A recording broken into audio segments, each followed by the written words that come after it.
Hi, I'm Captain John Boone, once again welcoming you to the Bayside Marine Corporation's Massachusetts Fishing Report for October 1st, 2009. October means things have changed, weather has changed. We're certainly seeing some wind out here, and it's done good things for the fishing, at least in my area. Let's find out what it's done in other areas right now. Up first this week, we have Captain Jason Colby out of Boston Harbor. Captain Colby, welcome to the show. Good evening, John. Good evening to you. Okay, let's start out with the stripers. What's out there for big stripers in Boston Harbor? Pogies are everywhere. Stripers are everywhere. You name it. Snag the pogies and swim them, and you got striped bass. I love it. Let me stop you there. Where is a good place to snag a pogie? Near the airport. I'm hearing lots of good stuff, and just outside of Hull Gut, and inside of Hull Gut, near me, and just on the other side, on the north side of the Long Island Bridge, is another spot that people have been catching pretty good, including several fish over 40 pounds. Hubba, hubba. That's good news for people. That's going to get people excited. Are there bluefish mixed in with those? Yes, there are. They're going choppy on the pogies, which I call bunker, by the way. Okay. You might have a little Connecticut South blood in you. It's okay. Yeah, Montauk Point, to be exact. There you go. There you go. Well, that's good news then. Okay. It sounds like it's happening all over the place, so there's a good chance somebody can run into it with decent weather conditions to find it. Oh, you don't even need that. I mean, Boston Harbor is very well protected. You just see the birds. Sometimes there's concentrations of other boats, or if you're in one of those areas where you've had pogies the day before and the water's a little bit too rough to see them, you just simply scoot along fairly slowly with your fish finder on. When you see the pogies on the machine, just let the snag hook sink. That's fine. That's fine. Okay, little fish in the harbor. We're doing okay on little fish down here, Jason, under the birds. Seeing them in the typical fall areas. It's lasting for a couple hours sometimes. It's a good thing. Is that happening in Boston Harbor too? Yes, but the guys that are fishing, that are trolling, are catching the smaller fish, but there's bigger fish mixed in with them. So every time a rod bends, they don't know if it's going to be a 2-pounder or a 22-pounder or a 42-pounder. Mm-hmm. You know, so it's a good mix of fish. And of course, that's a good point, Jason, because I know when the jigging was good over at Race Point, it was a lot of fun to see one jig get a 5-pounder, the next jig get a 22-pounder. It was, that made it almost more fun, not knowing what you were going to get. Exactly, and the bluefish, of course, are very mixed in sizes too. When you're trolling, you know, the bigger ones are going after the live baits, but any size are going to be attacking the troll lures. Mm-hmm. Gotcha. Okay, anything for bottom fishing? Have you heard anything for bottom fishing, cod fishing out front there? I personally have not, no. But it is that time of the year when the codfish do get a little more, what do we say, active on the inshore spots. Yeah, well, hopefully the dogs are reasonable too, but we'll see about that. What chance is there of that? Okay, Jason, I'm going to let you go. Thank you very much for that great report. All right, well, thank you, John. Have a good night. Thank you, sir. Bye-bye. Bye. We at MFR would like to welcome a new sponsor to the show. Yes, a welcome to Duxbury Bait and Tackle, featuring a full line of Shimano products, from little 2,000 size spinning reels to these 50 class reels on bent butt rods, super duper tuna outfits, all the way to the almighty Tiagra 130s. Also, kites, hooks, swivels, crimps, all your tuna needs, and great advice, all available at Duxbury Bait and Tackle. Up next on Bayside Marine Corporation's Massachusetts Fishing Report, we got the South Shore Report with Pete Belson and myself. Peter, welcome again. Thank you again, John. Starting to feel like old friends. We talk so much. We are friends. Peter, okay, let's start a little offshore. Some of the species we don't talk about much all summer. We just casually mention sometimes. Let's start with the codfish. Anything? Are your guys coming in with any fish yet? Yes, cod fishing is perking up a little bit, John, with this cooler ocean temps. We've had codfish up to about 8 pounds, I'd say, in about 70, 100 feet of water out past Flat Ledge, which is east of Minot Light. A lot of guys jigging. Most guys jigging small diamond jigs, butterfly jigs, small Norwegians, doing the trick. Yeah, and I find out there, Peter, these inshore ledges, and I'm positive it's the same up there. Use something with a single hook, and you're much better. If you're not going to lose the jig so much, and because you know what's on all those ledges. There's so much ghost gear on those ledges. So if I had to give a recommendation to somebody going up in that area and out here, because they're here now too, there's actually a big one caught on a party boat out of Plymouth right offshore here, either today or yesterday. I would recommend a single hook jig, and you don't have to bounce the bottom every time. Just stay around the bottom. I do not recommend bait right now. Peter, why wouldn't I recommend bait right now? Because dogfish are probably at the peak. Yeah. They are everywhere. That's a good tip on the single jigs, Johnny. It's pretty gnarly off our coast, too. You know, a lot of lobster traps, 200 years worth of lobster traps, a lot of stuff going on. You bet. But, yeah, the doggies are pretty heavy, and the gill knitters got shot off, I think, a couple of days ago, but they are heavy as ever out here, too. Good stuff. Okay, let's come into the harbor and a little cult thing that goes on your place every fall. And you mentioned it last week, which I'm sure many people appreciated. The smelt fishing. Are they down there still fishing for those? Yes, the smelt fishing fraternity has begun in Scituate. It's like a club down there. Yeah. It's like an absolute social club. And it's a little bit of a slow start, John. They're picking off a few here and there. I'd say by the end of the week, I think the wind's going to turn onshore again. Should light up a little bit by the end of the week, right around October 1st. Yeah. Okay. What's the best to use down there? They sabiki them? They putting worm on hook, grass shrimp? What do you do? Yeah, a lot of guys using a small jig with a worm, but most guys are using grass shrimp, just the old, number 6 Aberdeen with a quarter-ounce drill and grass shrimp. That's been number one.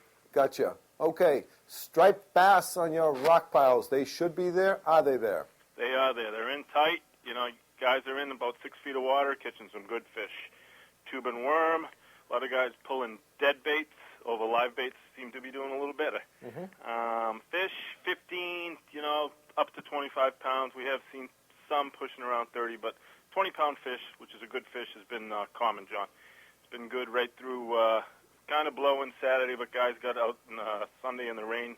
A couple of guys did pretty good. Good. I know there's been some tough weather, but what's coming into Scituate for tuna fish? Tuna fish. It's been mostly, there was about a 200-pound fish came into Scituate. I think it was Friday. That was trolled up on a squid bar, and we're seeing some fish 45 to 50 inches and about the 70-pound range. So it's been a mixed bag, John. Yeah, I was out there today, and I got one 40 inches, maybe a little under 40 inches on bait today, Pete. Had a great bite, as did all the other charter boats out there today. We're up a little north of the corner. It was phenomenal all day, lasted all day. Excellent, John. Fishing should be good coming into October here, huh? Yeah, and one thing I failed to mention a few times, Peter, and I know they come into your place, and I've seen it tuna fishing, I got whacked by one on a kite bait, is the makos out there. Are you guys still seeing makos? Because it seems like they come into Scituate more than anywhere else. Anyway, a matter of fact, a guy named Dave Lyons brought one in. I think that was Thursday or Friday after I talked to you last week, John. It was about 350 pounds, and he got it out just east of the bank. He was quick tuna trip in the morning, and he put on a couple buckets of chum and raised the mako, and it ate I'm pretty sure it ate a pogie, and it was a nice fish. Yeah, it's good stuff. I know maybe I didn't do such a good job of mentioning it this. In fact, I did a terrible job mentioning it this summer. Is the mako bite, and also the poor beagles are starting to come back through too. I heard a couple of those caught too.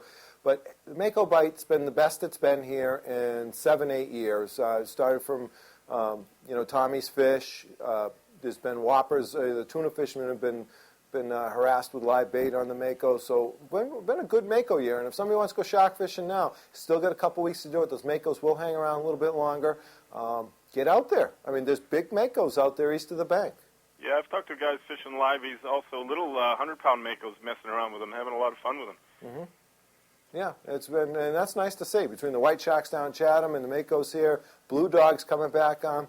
The environment's looking better, Peter. The amount of bait on the bank this year, the tuna fish, that environment's pretty impressive out there. It's alive.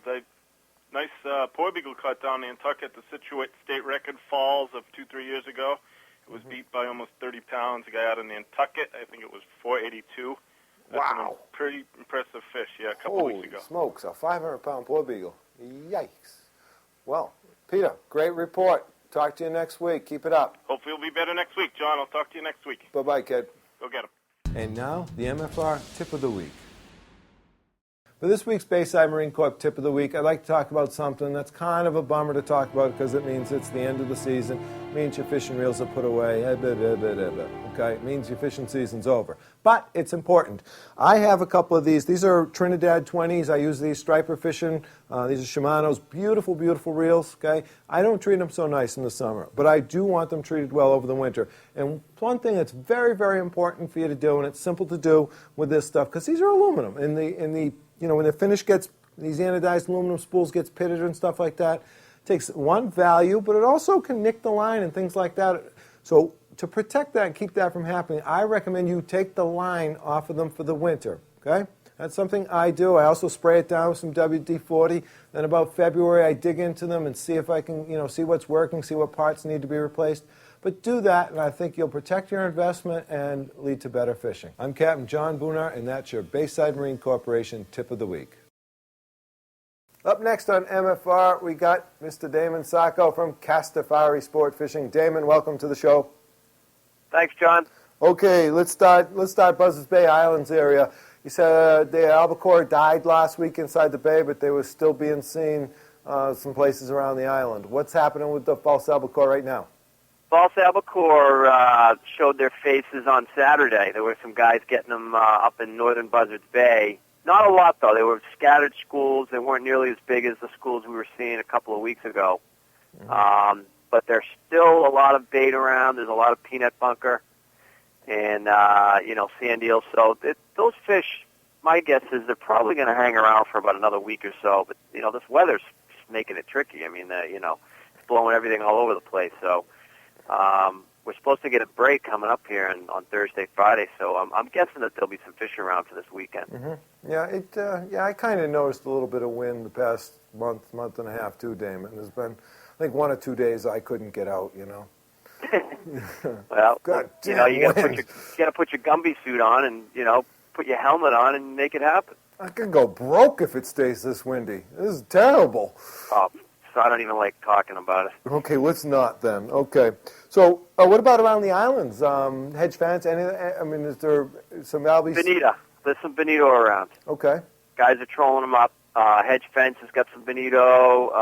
The Hooters still got some bonito, and high-speed trolling spoons, little feathers. Definitely some bonito to be had, and I'm sure that those are going to be hanging around for the next week or two as well. Yeah. Now, is the bass fishing down off the island? Is that still rock jockeying with an anchor and putting down chunks of pogies? Yeah. The trick to that is, a lot of people are yo-yoing the pogies, but you don't have to do that. I mean, the real trick is to just get a hold of fresh bait. Mm-hmm. If you can get a hold of a big guy, you might know a couple of guys that get pogies. I don't know. You get a hold of a bait guy and you load up on pogies and you just chum them up. You don't even have to throw a lot of them in there. Just keep a steady stream of a few chunks every minute or so, and just free line the bait right with the chunks. That's how they're doing it. Mm-hmm. Yeah, are they still getting good ones down there? Yeah, they are. They're getting some real nice fish in the 40 to 50 pound range. Anything down at Noman's, or is it strictly around Squibnocka Gay Head? It's actually from Devil's Bridge right on over to Squibnocka, and they're also getting them off the backside of Noman's on the southeast corner. Gotcha. Now, I saw boats taking off out of here from 11 o'clock p.m. yesterday to 3 a.m. this morning, going around the corner from here, heading down east of Monomoy, about 30 miles east of Monomoy. Damon, what were they going to go down there for? I have no idea. Okay. What did you hear about the bite? I heard that it's 8 to 10 foot seas. There are some fish around. There's no doubt about it. I think... Personally, I think that, it's on Thursday and Friday, there's going to be 100 to 200 boats out there, mm-hmm. and they're going to be all over the place, and we'll certainly know exactly where the fish are by the weekend. But, those fish are there, and they're moving through, and with all this wind, and, it's blowing the bait around. They could move around several miles, but there's a lot of bait, a lot of bottom bait, which is good to see. A lot of talk about, herring and whiting, and that's good to hear because we haven't seen that in a few years. Right. We do have some up on the bank, a little bit inside the bank, but it's tough with the dogs still being there down the low. dogs are bad out there, yeah. Down low on the bottom they are. It makes it tough. Sabikis don't hold up well to it, and one out of every, you go through 10 dogfish to get a whiting up, so. Yeah, that's fun. Yeah, oh, ball. Okay, Damon, thank you very much for your report. Good luck fishing next week. I know you're going to start focusing on the giant tuna, so I am sure we're going to see some price and pictures and hear about stories because you catch those things. I hope so. I kind of forgot what they look like, but hopefully I'll be reminded. And good luck to you as well. Thank you, Damon. I don't think you forgot what they look like. I think you're going to see many close views in the next couple of weeks. So good luck. All right. Thanks, man. Bye-bye. Bye-bye. Thank you for watching this week's edition of Bayside Marine Corporation's Massachusetts Fishing Report. Couple things before I go. One, the Stellwagen Bank Charter Boat Captains Association has a great meeting at Hanabi, second Tuesday of the month, so that's going to be October somewhere. You want to go to this one because it talks all about the great whites that were off Chatham. There's going to be a speaker there. Everybody's welcome. One of the state biologists, John Chisholm, also does the Santaga Project here in Duxbury. He's going to talk about everything they learned about the great whites and what they saw down Chatham. It's one not to be missed. It's at Hanabi, I believe at 7 p.m. Again, Stellwagen Bank Charter Boat Captains Association meeting. It's free for everybody to attend. I recommend you go there and join. Wonderful organization to join. But that's going to be a particularly interesting meeting, second Tuesday of October. See you there. Also, tuna strategy this week, okay? And what I've seen the last couple times I've been out there. Haven't been out there as much as I want because it's been crummy. Canceled a lot of trips. It's just been awful. Today was no pleasant ride getting home today. But we had wonderful fishing. The fish have been a little bit north of the corner up on the high ground on the west edge. Okay, there are still nice ones at Peaked Hill. I'm torn between what to recommend. Whether you look at the bank, if you're coming from Scituate or Marshfield, I would definitely look at the bank first and then scoot over to Peaked Hill maybe. I do not know, nobody does where exactly they're going to be, but this is where they've been set up the last 10 days or so, probably your best efforts to check.